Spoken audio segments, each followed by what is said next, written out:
Hello, my beautiful souls. Welcome sa ating tarot reading sessions. Keep in mind, general reading po ito. Maring mag-resonate, maring hindi. Kunin nyo na lang po kung para sa inyo and leave the rest. Maring mag-shift the energies or magkabaliktad ang sitwasyon.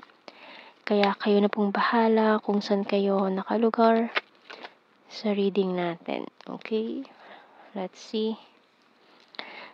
Coins, tarot cards, broom, perfume, lantern, dami nito. Light bulb, okay. Falling star, and telephone. Ayan, daming cards. So, bottom card natin is music.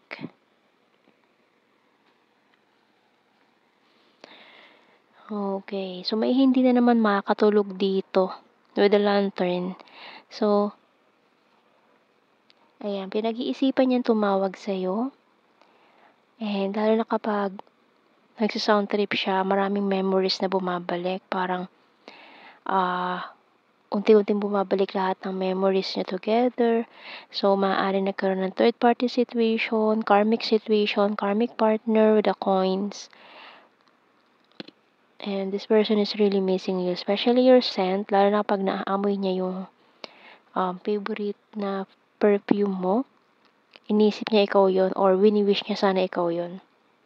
So, this person is wishing upon a star na sana magtagpo ulit ang landas nyo dalawa. Hinihiling niya yan na magtagpo ulit yung landas nyo. So, tingnan natin sa tarot cards. Kasi maaaring parehas kayo nanonood ng mga tarot vlogs with the tarot cards natin or mga tarot readers as well. Na you are reading the energy of this person or siya, pinag-aaralan niya.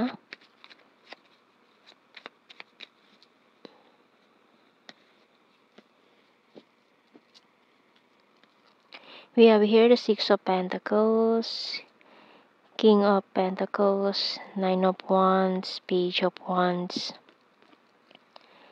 Ace of Swords, Five of Swords, Three of Pentacles, and the King of Cups. Okay, bottom card is Ace of Pentacles. So, nagkaroon nga dito ng third party situation. Maaaring ka-work, malapit, laging nakikita, araw-araw nakikita. Araw-araw niya nakakasama yung naging third party. Pero, definitely this person will communicate.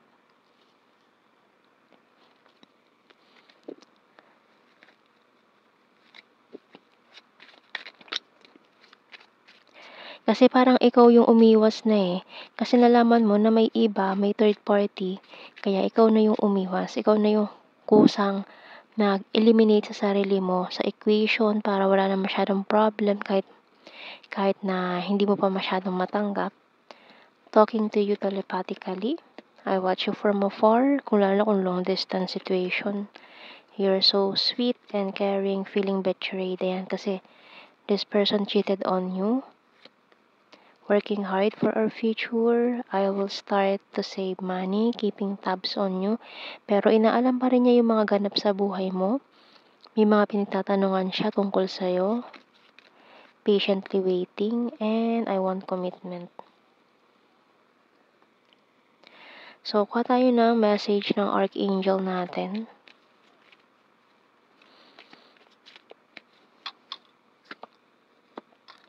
Clairvoyance by Archangel Raziel. I'm helping your spiritual side to awaken fully so you can clearly see heavenly love.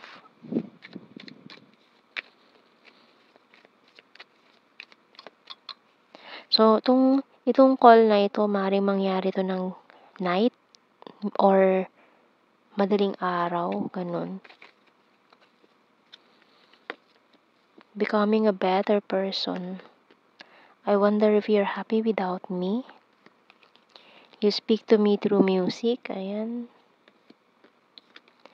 not available kasi nga because of the third party, karmic partner. I will wait for a sign from you. I feel you leaving me behind. I want to feel that way again. It was my fault but I blamed you. Bottom card, we both know I'm not the one for you. So, ayun. Siguro ikaw yung nagsabi nun sa kanya na siguro hindi kayo talaga para sa isa't isa. Kaya, ikaw na yung umiwas. Yun siguro yung parang ito yung huling sinabi mo sa kanya na siguro hindi kayo para sa isa't isa. Kaya nangyari yung mga bagay na yon. Pero, mukhang natauhan siya dun nung umiwas ka sa kanya.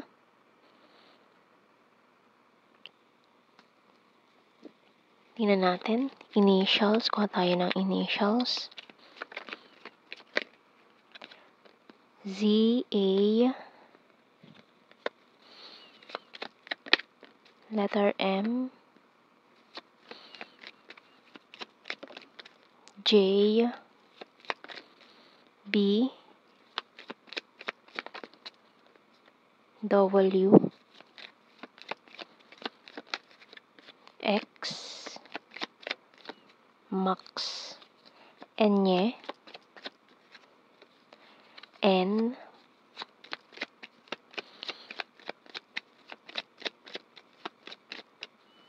letter P, bottom card S. So, kuha tayo ng natin dito, blue card. We have here balance. Karmic relationship. So, yan na nga, nagkaroon nga ng karmic partner, third party, and manipulation. Kasi, gusto niya na makawala doon sa third party kasi very manipulative. Hindi sila talaga totally compatible. Kumbaga, physical attraction lang yung naramdaman niya doon sa taong yon. Pero emotionally unavailable siya pagdating doon sa taong yon. No feelings involved, ganun. Just physical attraction. So, tingnan natin general signs messages.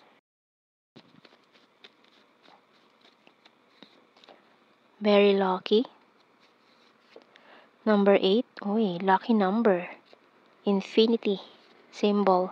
We have Mindanao, summer, South PH, my other country, cold city, full of charisma, very loyal, overthinker, fantastic friend, sweet. For some of you, dinahilan lang yung third party as a friend. Kaibigan lang daw. Para maitago. We have here, kind-hearted, responsible, water sign, Cancer, Scorpio, Pisces. Number 2, funny, perfect smile, mountain card, party animal, good heart, athletic, and number 1. So yan ang ating reading. Thank you for watching. Take care and God bless. See you in our next reading, guys. Bye-bye.